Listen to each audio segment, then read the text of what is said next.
po kasi yung sinundo ko siya last year and ayun, may kakulitan po siya doon, yung ka-workmate niya. Ewan ko po kung may gusto sa kanya or what. Kasi hindi ko din po close yung mga ka-workmate niya. Sinusundo ko lang po siya doon. And ayun po, doon po ako nag-sell. Para ikaw naman, Rosalie, ano ang dahilan? Bakit lumayo ka kay Christian?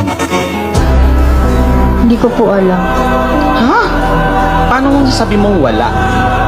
Hindi ko na po siya mahal. Lumipas ang ilang buwan, pero ang daming tanong na bakit. Hindi ko kasi kayang tanggapin yung reason mo, kaya ka nakipag-break. Iniwan mo ako dahil hindi mo na ako mahal. Bakit biglaan?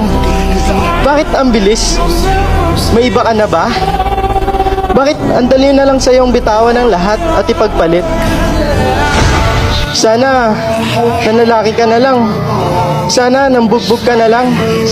Sana binigyan mo na lang ako ng dahilan para layuan ka. Hindi yung ganito, okay naman tayo tapos kinabukasan, wala na. Naawa ka lang ba talaga sa akin kaya ka nag-stay? Pwede.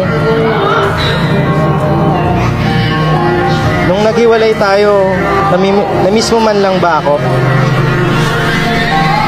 Hindi. Ngayong araw na to, gumising ka na ba parang gusto mo na ulit ako? Hindi.